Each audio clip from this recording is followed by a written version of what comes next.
जय हिंद। देखिए, भारतीय डिफेंस इंडस्ट्रीज काफी तेजी से एक्सपोर्ट होने जा रही है और इधर चाइना और ताइवान के युद्ध के बीच में एक अमेरिकी जहाज चार्ल्स ड्रू जो है वो भारत में आ गया है। इस सब के बीच में हम समझते हैं कि आखिर ये क्या हो रहा है। भारत द्वारा बनाया जा रहा है, एक लंबे समय से बन रहा है जो जहाज है, फाइटर एयरक्राफ्ट तेजस। ये दुनिया का सबसे छोटा एयरक्राफ्ट है और ये हर दिखे दुनिया के हर चीज के अलग अलग काम है। आपको लगेगा कि तेजस तो बहुत छोटा है, राफेल उससे बड़ा है, MiG-29 और खतरनाक है, सुखोई। हर चीज का अलग काम होता है। जैसे देखिए, जो ट्रक काम कर सकता है टेम्पू नहीं कर पाएगा, तो जो टेम्पू कर सकता है ठेला नहीं कर सकता है। तो ऐसा नहीं कि जो बाइक का जरूरत है उसे आप ट्रक से पूरा कर सकते हैं। तो हर लेवल की जहाजों का होना जरूरी है सप्लाई लाइन में, तभी जाके आपकी पूरी तरह से एक स्क्वाड्रन कंप्लीट होती है। तो भारत का ये जो तेजस है ये काफी सस्ता है और हर क्वालिटी इसमें है। इसमें इलेक्ट्रॉनिक वॉरफेयर है, एयर टू एयर रिफिलिंग है, एक्स्ट्रा फ्यूल टैंक जिसे ड्रॉप टैंक कहते हैं, मिसाइल की तरह दिख रहा है ना, इसमें तेल भरा होता है, फ्यूल भरा होता है। पहले इसी फ्यूल को खर्च किया जाता है और दुश्मन के एरिया तक पहुंचा जाता है, उसके बाद लड़के भागा जाता है तो इसे ड्रॉप कर दिया जाता है, इसलिए इसे ड्रॉप टैंक भी कहते हैं। जैसे इसमें से ड्रॉप कर दिया है, तो ये हर सुविधा होने की वजह से पूरी दुनिया इसका डिमांड कर रही है। सबसे ज्यादा इसका डिमांड बहुत जल्दी अगले 1 से 1.5 महीना में मलेशिया इसका डिमांड, सबसे पहले हम लोग इसे मलेशिया को सप्लाई करेंगे। और मलेशिया के अलावा इसमें 15 से 18 देश और रुचि दिखाए हैं और इसमें सबसे बड़ा नाम आ रहा है अमेरिका के, क्योंकि इसने छोटे सेगमेंट में, अमेरिका के पास कोई जहाज नहीं है। F-16 बहुत बहुत ज्यादा लड़ाई लड़ चुका है, F-22 है, F-35 है, तो बीच में अमेरिका के पास बहुत कम चांसेज है। यूरोप में तो ये बहुत चांसेज है कि तेजस को अमेरिका भी ले लेगा। एक बार ले लिया तो अमेरिका तेजस का ऐसे ही डिमांड बढ़ जाएगा। तो बहुत सारे देश इसमें नेगोशिएशन कर रहे हैं, देखिए किसकी आगे बात बढ़ती है। साथ ही अगर ये ताइवान की इशू को देखेंगे तो ताइवान डिमांड कर रहा है भारत से ब्रह्मोस मिसाइल देने के लिए, और इधर फिलीपीन एडवांस पैसा दे रखा है, तो फिलीपीन सप्लाई को बढ़ाने के लिए कर रहा है। साथ में आसियान के जो देश हैं ये ब्रह्मोस मिसाइल का डिमांड बहुत ज्यादा कर रहे हैं, क्योंकि यही ब्रह्मोस एक ऐसा वैक्सीन है जो चाइना का बुखार उतार सकता है। ये 90 डिग्री पे घूम जाता है एकदम तेजी से यहाँ पर। तो बहुत तगड़ा मिसाइल है ब्रह्मोस। गलती से तो मार दिए थे हम लोग पाकिस्तान में, आपको याद ही होगा। देखिए, ये जो इशू चल रहा है यहाँ पे ताइवान में, तो अमेरिका इतना दूर है तो अमेरिका को चारों ओर से घेरना है। अमेरिका का जंगी जहाज हमेशा हिंद महासागर में रहते हैं, तो जहाजों को अक्सर मेंटेनेंस की जरूरत होती है। जितनी बड़ी जहाज मशीनरी रहेगी उतना मेंटेनेंस। एक छोटे से साइकिल में कम मेंटेनेंस, मोटरसाइकिल में उससे ज्यादा, कार में उससे ज्यादा, ट्रक में और ज्यादा। तो ये भारी भरकम जहाजों को मेंटेनेंस बहुत ज्यादा जरूरत होती है। तो हम लोग बहुत पहले लेमुआ समझौता कर लिए थे अमेरिका से। तो इधर ही हम लोग के बीच में ये भी बात चल रही थी कि हिंद महासागर में जहाजों को मेंटेनेंस करने के लिए वापस अमेरिका ना जाना पड़े, यहीं पे कोई व्यवस्था कर जाए। तो ये बुढ़ऊ जो बोले हैं मोदी जी से कि भाई व्यवस्था कीजिए यहाँ पर, तो चेन्नई में लार्सन एंड टुब्लू LNT ने एक बहुत बड़ा डॉकयार्ड बना दिया जो मेंटेनेंस सेंटर के लिए।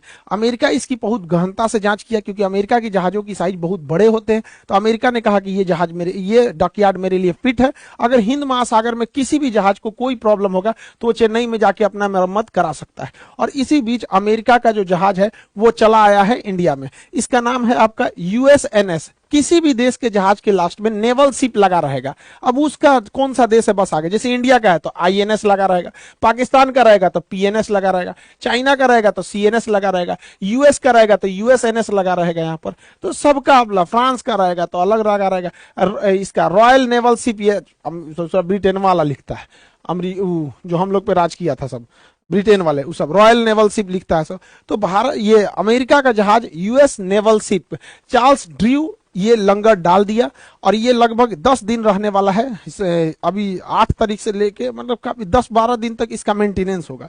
ये अमेरिका का वो जहाज है जो दूसरे जहाजों को सप्लाई देता है, दूसरे जहाजों को फ्यूल भरता है, दूसरे जहाजों में खाना पहुंचाता है, दूसरे जहाजों में मेंटेनेंस का काम देखता है, दूसरे जहाजों में मेडिकल इक्विपमेंट पहुंचाता है। तो सोचो, जो दूसरे का पेट भर रहा तो ओकरे भूख लग गया, यही बिगड़ गया। तो ये आया है अभी चेन्नई में। ये इतना भारी भरकम जहाज है कि ये एक साथ 2-2 जहाजों को मेंटेनेंस, देखिए यहां से वायर लगा देता है और इसमें फ्यूल भर देता है, उसी तरह इधर से ऐसे वायर लगा के इसमें फ्यूल भर देगा। तो एक साथ 2-2 जहाजों में फ्यूल भरता है। तो जब यहां फ्यूल भरा जाता है तो पैरेलली इस जहाज से इस जहाज में एक रस्सी बांध दिया जाता है और सामानों को दोनों साइड से दोनों जहाजों में भर दिया जाता है। तो आप कहेंगे कि इसमें सामान कहां से आता है, तो हेलीकॉप्टर इस पे पहले से ले आके रख देते हैं और ये सब में जाके भर देता है। तो फ्यूल पाइप होता है, साथ में फ्यूल भर देता है। और इसी तरह देखिए, ये मोटा वाला जो पाइप आ रहा है, ये मोटा वाला पाइप जो इस तरह से आ रहा है, ये फ्यूल के लिए है। और एक लंबा से ये तार गया जिसमें से इसे लटकाया गया है ये सामान। अब इसके अंदर सप्लाई है, गोला बारूद हथियार। बीच मैदान में अगर गोला बारूद खत्म हो जाएगा तो बंदरगाह तक थोड़े आएंगे। तो जहाजिया अमेरिका का बिगड़ गया है, और ये आया हमारे यहाँ बनवाने के लिए। सोचिए भारत के लिए कितना गर्व का विषय है। और हो भी क्यों नहीं, दुनिया का सबसे पहला बंदरगाह भारत में था, लोथल बंदरगाह सिंधु सभ्यता में। तो हम लोग के पास तो पहले से थी टेक्नोलॉजी, अब धीरे धीरे निखर रही है। तो जब अमेरिका अपना जहाज बनवाने आएगा तो फ्रांस भी आएगा, ब्रिटेन भी आएगा, सब आएगा सब यहाँ पे। तो ये भारत के लिए एक बहुत अच्छी खबर है यहाँ पे। देखिए इसी को देखा देखी पाकिस्तान, एगो कहावत कहा जाता है, देखा देखी लंगड़ो देवाल फाने लगली, तो वही हो गया पाकिस्तान के साथ। इसने सोचा कि भारत नेवी में इतना कुछ कर रहा, हमें भी कुछ करना चाहिए, तो अपना एगो छोट मोट जहाज लेके गुजरात के पास पहुंच गया। हालांकि वो गुजरात तट से लगभग 200 नॉटिकल मील तक था, लेकिन 200 नॉटिकल मील के आगे भी हाई सी कहलाता है। इससे पाकिस्तान इधर आया क्यों, तो अपना छोटा सा एगो जहाज लेके आया था, आलमगीर लाया था, लगभग फ्रीगेट के साइज का था। देखिए नेवी में जहाजों के साइज के हिसाब से उनकी कैटेगरी होती है। छोटा जहाज रहेगा सबसे छोटा तो उसको कॉर्बेट बोलते हैं, कॉर्बेट से बड़ा रहता है तो फ्रीगेट बोलते हैं, फ्रीगेट से बड़ा रहेगा तो डिस्ट्रॉयर बोलते हैं, और डिस्ट्रॉयर से बड़ा हो जाएगा तो विमान वाहक पोत। तो अलग अलग साइज के, तो ये छोट साइज का था, ये फ्रीगेट साइज का। नाम था इसका पीएनएस आलमगीर। इसको पता नहीं, इसके बाप को डुबाए थे हम लोग पीएनएस गाजी को 71 में, लेकिन इसको नहीं पता था। और इसको जब जैसे ये यहाँ आया तो यहाँ महाराष्ट्र के पास एक जहाज उड़ रहा था जिसका नाम था डोर्नियर, ये कोस्ट गार्ड का जहाज था। ये देख लिया, जैसे देख लिया डोर्नियर जहाज तो दौड़ा दिया इसको, और ये पहले ही खबर कर दिया इंडियन नेवी को कि एगो चट्टा घुसा, और दौड़ा के गरियाने लगा, रे चट्टा भाग यहाँ से, पूरा का पूरा उसके ऊपर मडरिया रहने लगा। अब इसके ऊपर इसका कप्तान चुपचाप बोलिए नहीं रहा था, आलमगीर पीएनएस आलमगीर का कप्तान कुछ बोलिए नहीं रहा था, वापस भाग गया यहाँ पे। और उसके ऊपर ही तू पूरा उसको चोटिया आ रहा था, ऊपर दौड़ा आ रहा था कि भाग भाग भाग चोटा यहाँ पे। अब पीछे से इंडियन नेवी चला यहाँ पे। तो पाकिस्तान को लगता है कि भारत को दबा गया, औकात में भी नहीं रहता है, ऐसे इसको समझ में नहीं आता। तो ये डोर्नियर भारत द्वारा बनाया गया जहाज है, काफी बढ़िया जहाज है, छोटा जहाज है, सर्विलांस के काम में बहुत बेहतरीन आता है। इसके नीचे रडार लगाया गया है, इसलिए क्योंकि हमेशा विजुअलिटी उतनी नहीं रहती है, तो जहां तक आदमी की आंख नहीं जा सकता वहां रडार से देख लेता है। साथ ही ये रेस्क्यू मिशन में भी काम देता है। कभी कोई पानी वाली जहाज की दुर्घटना हो गई या कोई कहीं पे भी कोई डूब रहा है, तो उस स्थिति में हेलीकॉप्टर की तरह रुक नहीं सकता है, लेकिन इसके फाटक से खोल के इसमें से लाइफ जैकेट जो होते हैं पहन लेने से इंसान डूबता नहीं है, या कोई राहत सामग्री भेजना हो, खाना वाना भेजना हो, तो यहां से एक ड्रॉप कराया जा सकता है। तो ये भारत द्वारा बनाया गया काफी बेहतरीन जहाज है, और इसने अभी काम भी दिखा दिया। तो डोर्नियर जहाजों को कोस्ट गार्ड में बहुत बेहतरीन जगह दिया गया। पाकिस्तान जो है भारत पे दबाव बनाने के लिए चाइना से एक छोटा साइज का फ्रीगेट खरीदा। फ्रीगेट तो मीडियम साइज का होता है, कॉर्बेट, फ्रीगेट और डिस्ट्रॉयर। तो फ्रीगेट खरीदा, इसका नाम है पीएनएस तैमूर, पाकिस्तानी नेवल शिप तैमूर। अब पीएनएस तैमूर बनाया है चाइना ने, और चाइना बेच रहा है पाकिस्तान को। इसके लिए भी पाकिस्तान ने कर्जा लेके बनाया, हद है चोट्टा को। अब चाइना ने इस पीएनएस तैमूर को बनाया तो यहां से भेजा, इसे भेजना था कराची में पीएनएस तैमूर को भारत पे दबाव बनाने के लिए। तो उतना ज्यादा फ्यूल तो होता नहीं कि एक के बार में चला जाएगा, तो यहां से फ्यूल पकड़ के सबसे पहले पहुंचा ये मलेशिया। मलेशिया में इसने फ्यूल भरा। इसके बाद चाइना ने कहा कि एक काम करो, यहां से तुम चले जाओ चटगांव, बांग्लादेश के चटगांव, वहां फ्यूल भरना, 2 दिन तक रुकना, उसके बाद आगे बढ़ना। तब तक बांग्लादेश की प्रधानमंत्री शेख हसीना अगले साल, अगले ही महीने वो भारत में आने वाली है। उनको पता चल गया कि अगर यहाँ पर बंदरगाह पे रुकने देंगे पाकिस्तानी जहाज को तो भारत घुसिया जाएगा, तुरंत मना कर देगा, भागे यहाँ से चोट्टा कहीं का, वहीं रहो, हमारे यहाँ मत आना। तो वापस कर दिए, इनको नहीं बोला गया। तभी कहा श्रीलंका के पास। तो अभी वो पीएनएस तैमूर जो है वो श्रीलंका के पास रुक के फ्यूल भरेगा, और श्रीलंका में नहीं रुका तो मलेशिया में, नहीं तो बेचारा जाएगा चुपचाप। अभी तो हम लोग श्रीलंका से वापस भेजे थे पीएनएस तैमूर को। तो इससे कुछ नहीं हो सकता, लेकिन चाइना को देखिए कितना भारत के ऊपर मनोवैज्ञानिक दबाव बना रहा है। तो भारत को भी इसके ऊपर मनोवैज्ञानिक दबाव बनाना चाहिए। इसको भी हम लोग को इसके दुश्मनों को से मिलकर इसको भी टॉर्चर करना चाहिए। और पाकिस्तान को लगता है कि छोटपैका जहाज दिखा के हम लोग को डरा देगा, तो पाकिस्तान को समझे में नहीं आ रहा, उसका बाप है यहाँ इंडियन नेवी। 1971 में औकात पता चल गया था पाकिस्तान वालों का। पीएनएस गाजी जो डूब गई थी, आईएनएस राजपूत, विक्रांत, पाकिस्तान वाले लोग होंगे अपने दादा उदा से पूछना लोग बाबू कि दादा दादा क्या हुआ था 1971 में, तो दादा बताएंगे आप लोग के कि 93,000 फौज पिटा के आए थे सब, भारत वाला फिर छोड़ा था सब यहाँ पे। तो इंडियन नेवी को डराने निकले हैं, सोच रहे तू नहीं यहाँ पे। लेकिन चाइना जो है वो हद नहीं मान नहीं रहा है चाइना। तो अभी चाइना और ताइवान की लड़ाई में ताइवान की बिजनेस ठप हो रहा है। जितने बड़े बड़े टाइकून बिजनेस है वो ठप होते जा रहे हैं। चाइना से, ताइवान से कंपनियां जो हैं वो भागने की कोशिश कर रही हैं। ये भारत के लिए काफी सुनहरा मौका है। और चाइना से भी कंपनी अब शट डाउन करके भागने की कोशिश कर रही है, क्योंकि युद्ध में फंस जाएगा तो काफी ज्यादा विवाद हो जाएगा। इसलिए ये भी सोच रहे हैं भारत निकलने के लिए। इनके लिए सबसे बेहतरीन रास्ता दिख रहा है भारत। भारत बहुत बेहतरीन है इनके लिए। देखिए जितने भी मोबाइल मैन्युफैक्चरिंग होते हैं वो ज्यादातर आसियान देशों में, साउथ ईस्ट एशिया में होते हैं। वहीं इंडिया में दिखेगा तो मोबाइल का खपत है, लेकिन मोबाइल का प्रोडक्शन इंडिया में ना बराबर है, बहुत कम है। अभी क्या है कि ये जितने देश हैं यहां ज्यादातर मोबाइल बनाने में ताइवान का हाथ है। ताइवान की दो कंपनी, विस्ट्रॉन और फॉक्सकॉन, ये दो कंपनी किसी भी कंपनी के मोबाइल को असेंबल करती हैं। कंपनी बता देना है, इसको बस बता देना है कि ये चीज चाहिए, मोबाइल बना के दे देगा, ऊपर बस लोगो चिपका लीजिए। तो ये फॉक्सकॉन और विस्ट्रॉन, ये कंपनियां भी अब यहां पर ये आईफोन का मैन्युफैक्चरिंग करती थी और वो आईफोन की सप्लाई इंडिया में होती थी। लेकिन अब क्या है कि ये वहां से शिफ्ट हो रही हैं और अब ये इंडिया में आ जाएंगे। तो आईफोन का जो प्रोडक्शन लाइन है अब वो इंडिया में लगेगा, इससे काफी फायदा होगा। देखिए चाइना ने क्या किया, सस्ता लेबर के नाम पर विदेशी कंपनियों को बुलाया कि हमारे यहाँ लेबर बहुत सस्ता है, आ जाओ। जब विदेशी कंपनी वहां गई तो चाइना को रोजगार मिला और धीरे धीरे चाइना उनकी टेक्नोलॉजी को सीख गया और इससे वो कॉपी करने लगा। आज से 15 साल 10 साल पहले देखिएगा तो चाइनीज मोबाइल बहुत लो कैटेगरी के होते थे, क्वालिटी अच्छी नहीं होती थी, बहुत ज्यादा आवाज करता था, लोग भाप जाते थे, तो चट्टा कहीं का चाइनीज मोबाइल लिया।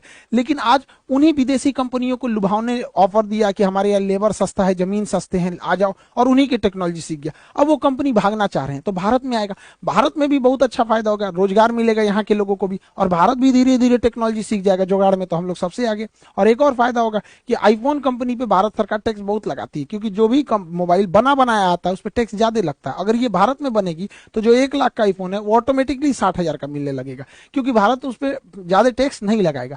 जैसे दुबई है, दुबई टैक्स नहीं लगाता है, इसलिए दुबई में जाके देखिएगा जो आईफोन यहाँ 1 लाख का वहां मिलेगा आपको 55-50 हजार में, तो वो सस्ता नहीं मिल रहा है। कोई भी चीज महंगी होती है टैक्स की वजह से। तो भारत सीधा कहता है कि भाई विदेशी कंपनियों के ऊपर अगर डायरेक्ट लाइएगा तो हम टैक्स ज्यादा लगाएंगे, यहां बनाइएगा तो टैक्स कम लगाएंगे। तो विदेश अभी भारत में भी अब चाइना की तरह भारत में भी अब आईफोन का प्रोडक्शन तेजी से चालू होगा। साथ ही भारत सरकार ने एक और नियम लगाने जा रही है कि जितनी विदेशी चाइनीज कंपनियां हैं, खास करके चाइनीज कंपनी, भारत के 70% से ज्यादा मार्केट कैप्चर कर लिए मोबाइल की दुनिया में।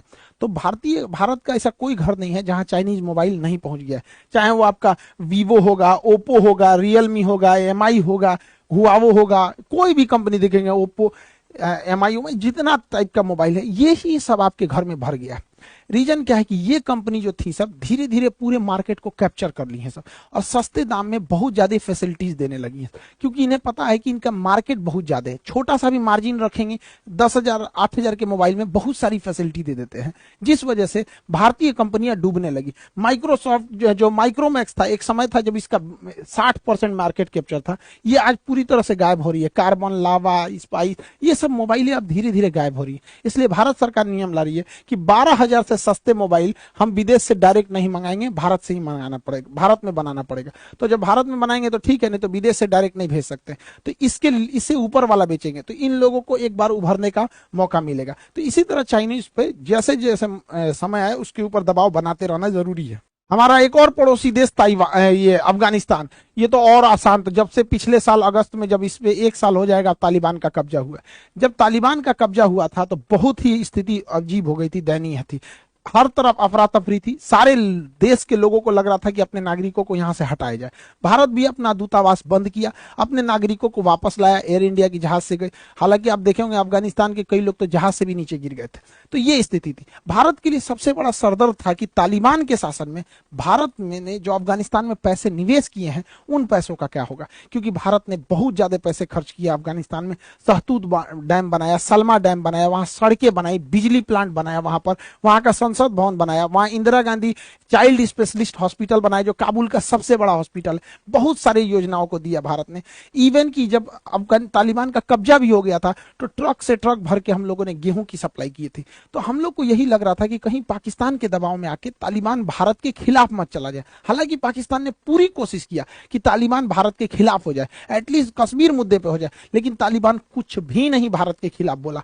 तो भारत ने देखा कि तालिबान की स्थिति को देखते हुए तो भारत अब अपना दूतावास दोबारा खोल रहा है। ये भारत के लिए बहुत बेहतरीन खबर है कि भारत अब अपनी काबुल की एम्बेसी चालू कर रहा है। और जब तालिबान वाले जब गए भारत के अधिकारियों से मिले, वहां आईटीबीपी के जवान तैनात हैं अभी भी, तो उनको जब दूतावास दिखाया गया तो वो जो जवान थे वो चौंक गए, क्योंकि जिस हालत में 1 साल पहले भारतीयों ने दूतावास छोड़ा था, काबुल दूतावास, आज भी वो सेम को सेम वैसे ही पड़ा हुआ है, एकदम कुछ भी चेंज नहीं हुआ है। मतलब जो जहां था, जो अखबार जैसे पड़ा हुआ था, जो दरवाजा खुला था खुला खुले हैं। मतलब जो चीज जैसे था वैसा ही है। इवन ये लोग ने इतना बेहतरीन ढंग से प्रोटेक्शन किया, इस वजह से पाकिस्तान वालों को तो पूरा भड़क गए। तालिबान वालों से कह रहे हैं तुमको बुलाए, फायदा क्या हो गया जब तुम भारत के खिलाफ कुछ कर ही नहीं रहे हो। तो भारत भी अब अपना दूतावास चालू कर रहा है। इसका मतलब यह है कि हम अपने पड़ोसियों के साथ धीरे धीरे मधुर संबंध बना रहे हैं। हालांकि भारत तालिबान से डायरेक्ट बात नहीं कर सकता, क्योंकि भारत का स्पष्ट कहना है कि हमारे लिए कोई आतंकवादी अच्छा या खराब नहीं होता, आतंकवादी मतलब आतंकवादी। तो हमारी जो नीति है, विदेश नीति, पूरी क्रिस्टल क्लियर है कि हम किसी आतंकवादी से बात नहीं करते। लेकिन राष्ट्रीय मुद्दों को ध्यान में रखते हुए हम लोग बस यही कोशिश करेंगे कि तालिबान कैसे भी भारत की एंटी ना हो सके, क्योंकि ये पाकिस्तान के लिए एक प्लस पॉइंट हो जाएगा, क्योंकि आतंकवादी आतंकवादी मिलकर आतंकवादी का स्क्वायर हो जाएगा सब। आई होप आप इंडिया के इर्द गिर्द जो हो रहा है जियो पॉलिटिक्स, इसको समझे होंगे। मिलेंगे नेक्स्ट क्लास में। जय हिंद।